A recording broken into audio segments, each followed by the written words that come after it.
Houve um dia, enquanto eu fazia minhas caminhadas no campo, em que cheguei a um local que ficou para sempre gravado em minha memória, pois ali eu vi este amigo, meu melhor, meu único amigo, assassinado. Abaixei-me com um medo triste e olhei para ele.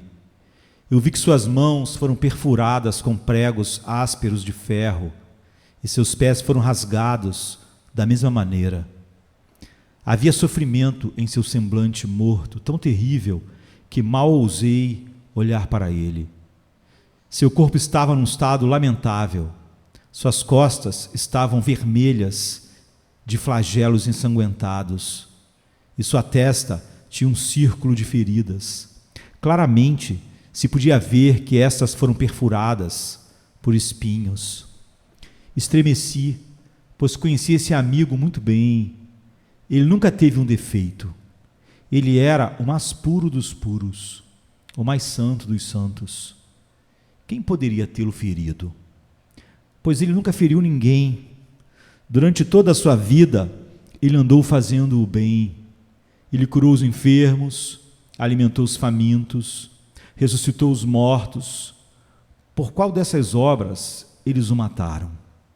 Ele nunca havia expirado nada além de amor. E quando eu olhei para o pobre rosto triste, tão cheio de agonia, mas tão cheio de amor, eu me perguntei quem poderia ter sido um desgraçado tão vil a ponto de perfurar mãos como as dele. Eu disse para mim mesmo: onde esses traidores podem viver? Quem são esses que poderiam ter ferido alguém como ele? Se eles tivessem assassinado um opressor, poderíamos tê-los perdoado.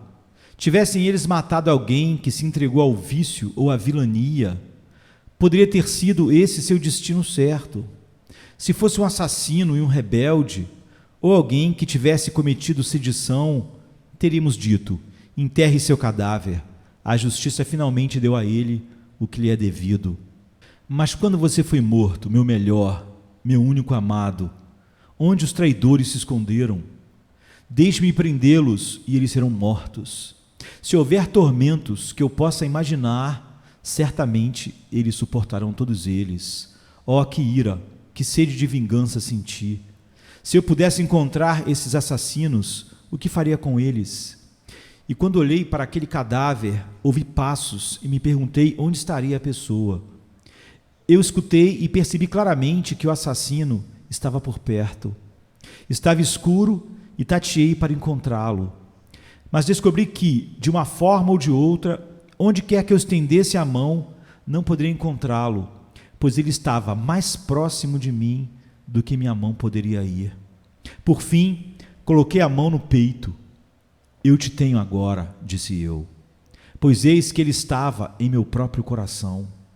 O assassino estava escondido em meu próprio seio, habitando nos recônditos da minha alma. Ah, então eu realmente chorei, porque eu, na própria presença do meu mestre assassinado, deveria estar abrigando o assassino. Eu me senti muito culpado enquanto me curvava sobre o seu cadáver e cantava aquele hino lamentoso. Foram vocês meus pecados cruéis. Vocês foram seus principais algozes. Cada um dos meus pecados se tornou um prego, e a minha descrença se tornou a lança.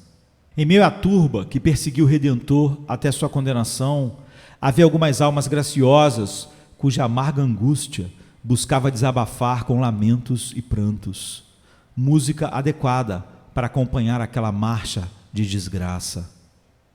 Quando minha alma pode, na minha imaginação, ver o Salvador levando sua cruz ao Calvário, ela se junta às mulheres piedosas e chora com elas, pois de fato há verdadeiros motivos para uma imensa tristeza, motivos infinitamente mais profundos do que aquelas mulheres enlutadas podiam imaginar. Elas lamentaram inocência maltratada, bondade perseguida, amor sangrando, mansidão prestes a morrer, mas meu coração tem uma causa mais profunda e mais amarga para lamentar. Os meus pecados foram os flagelos que dilaceraram aqueles ombros abençoados e coroaram com espinhos aquelas sobrancelhas ensanguentadas. Meus pecados clamavam: crucifique-o, crucifique-o, e colocou a cruz sobre seus ombros graciosos. O fato de ele ser levado para morrer é tristeza suficiente para uma eternidade, mas tendo sido o seu assassino é mais, infinitamente mais tristeza do que uma pobre fonte de lágrimas pode expressar. Se Cristo morreu por mim, tão ímpio quanto eu sou, tão fraco como eu sou, tão indigno como eu sou, tão miserável quanto eu sou, então não posso mais viver em pecado, mas devo despertar para amar e servir aquele que me redimiu.